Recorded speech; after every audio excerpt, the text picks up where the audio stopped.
19 अक्टूबर है। ख़बर का उन्वान है इमाम साहब बीमार, दुआए सेहत की अपील।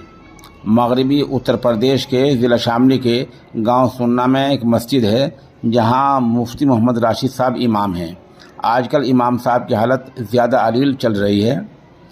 इस बारे में जमीयत उलमा हिंद के ज़िला सदर मौलाना मोहम्मद साजिद कासमी ने सामीन से और नाजरीन से दुआए सेहत की अपील की है। साथ ही गांव से ही जनाब वाजिद सिद्दीक साहब ने भी दुआए सेहत की अपील की है।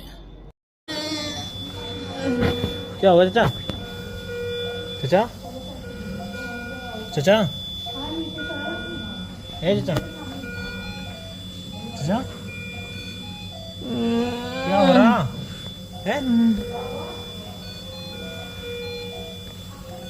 क्या हो रहा जी? क्या हो रहा?